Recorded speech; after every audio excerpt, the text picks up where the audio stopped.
שלום, והיום שיעור נוסף בציור למתחילות ומתחילים, והנושא הוא איך לצייר אף. ודבר חשוב שנתחיל איתו לפני שנתחיל ללמוד איך לצייר אף הוא איך לא לצייר אף.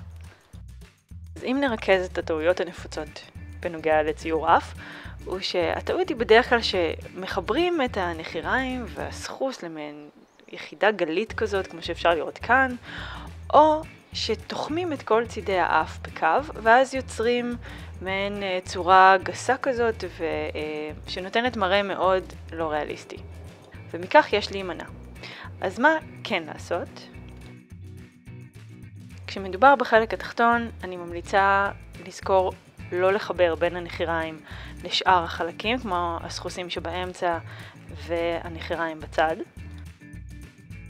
ובאופן כללי יותר, הייתי ממליצה להסתכל על האף כיחידה של צורות פשוטות, נקרא לזה, שכמובן אחר כך צריך להיכנס לרזולוציה קצת גבוהה יותר מבחינה צורנית, אבל לזכור שיש לנו איזושהי צורה תלת-ממדית עם אזורים מוצללים יותר ופחות, כמו שאפשר לראות כאן. אז בואו נמקם את הצורה המוזרה הזאת שיצרתי על האף אמיתי, כדי שנבין פחות או יותר במה מדובר. אז ככה, החלק העליון של האף, גשר האף, אנחנו ניצור מעין רצועה כזאת טיפה משולשת, שהיא בעצם החלק הגבוה ביותר, והחלקים האחרים בדרך כלל יהיו מוצלים יותר, אם זה החלק התחתון של האף, צידי האף והנחיריים. למרות שחשוב לזכור שהכיוון שממנו מגיע אור קצת משנה לנו את הכל.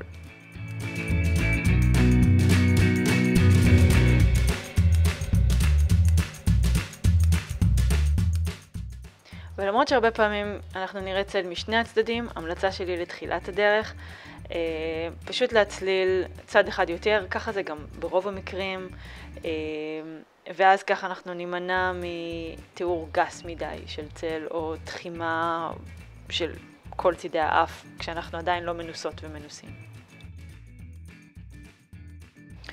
עכשיו אני עוברת להדגמה מלאה שהיא קצת יותר מתקדמת, ונראה איך אנחנו בעצם ניישם את כל מה שהסברתי עד כה.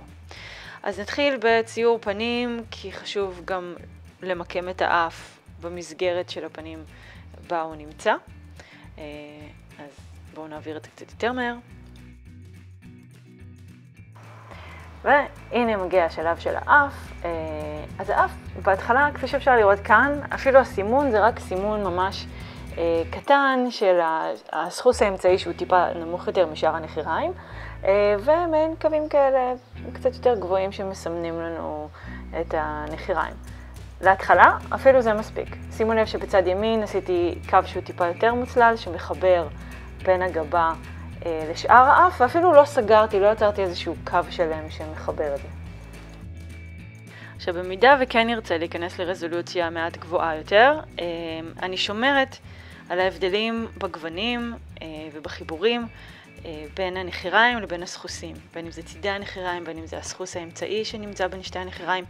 אני יוצרת את ההפרדה הזאת שיהיה מאוד ברור שמדובר בחלקים נפרדים עם רמת קהות שונה, כתמיות אחרת, וכמו בכל דבר, כמו כל סוג של ציור, אני בעצם בונה את הכתמיות בצורה הדרגתית, בכל עת מוסיפה עוד קצת, וגם כאן אפשר לראות שאני שומרת על ציור שבו ברור שמקור האור מגיע מצד ימין, וכך מוטל צל מהאף על הצד התבלבלתי עם הכיוונים. אוקיי, אז יש לנו אור מצד שמאל, והוא מטיל צל על צד ימין של הציור, וכך כל שאר התאורה פועלת בהתאם. אוקיי, אז יש לנו יותר צל בצד הימני, וגם בגבול בין הנחיר לאזור של הלחי.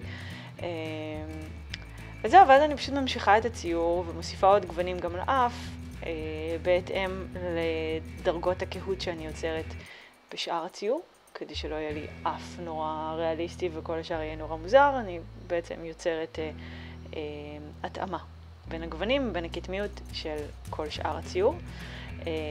וזה הכל. אם יש איזשהן שאלות ספציפיות יותר לגבי ציור אף, איזשהו חלקים באף שאתם או אתן מתקשות ומתקשים איתם, ספרו לי, תשאלו, תכתבו כאן בתגובות, אני אענה על זה בשמחה. וכמובן שתוכלו גם לפנות אליי או להתעדכן דרך הקבוצה, דרך העמוד ציור למתחילות ומתחילים בפייסבוק. וזהו, אז עד הפעם הבאה שיהיה תרגול מענה, ואנחנו נתראה בשיעור הבא.